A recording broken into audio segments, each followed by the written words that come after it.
Speaker, I'm pleased to speak on behalf of our province's autistic children and their families. I'm happy to do it, and I know all members of the PC caucus and the NDP caucus are as well. We have to speak up for these individuals because the government certainly doesn't care about them. We are debating this motion today because the Liberal government recently announced its new autism programming.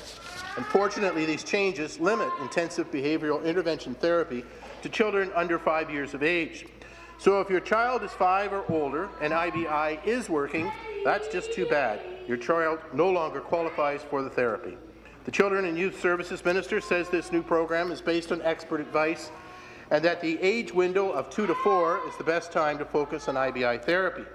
Well, it may be expert advice, Mr. Speaker, but it's flawed advice nonetheless. I say it's flawed because mums and dads across this province say it's flawed, and they are the greatest experts of all. Autism does not end at 5, nor should IBI.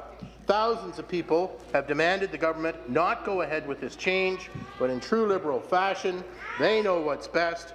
No one on the government side of this House is listening. The Liberals like the change who can access IBI therapy, or the change to who can access IBI therapy, because it allows them to play a numbers game. Sadly, that game involves our children. Suddenly, a whole lot of children, age 5 and older, don't have access to provincially funded IBI.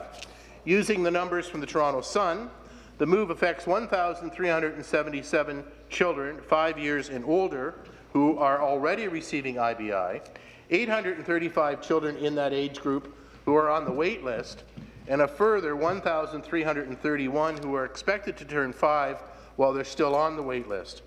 And this leads me to talk about Adam Laver. He's an 8-year-old boy who lives in Beaton. Adam's parents applied to get on the province's IBI waiting list in May 2013. Now, because of the rule changes, Adam will never get provincial support for IBI. And that's sad, because if he had qualified, he'd get a minimum of 20 hours per week. At any rate, despite all of this, Adam's parents put him in private IBI in August 2014. They've been paying a staggering $1,200 a month for almost 2 years. That's a lot of money. That's a mortgage payment for many people in my riding. And for that amount of money, Adam gets 9 hours of therapy a week. His mother, Nancy, told me he's doing well on the 9 hours. He's a different kid. With the limited amount he gets, he's doing fantastic. He now talks in 8 to 10 word sentences.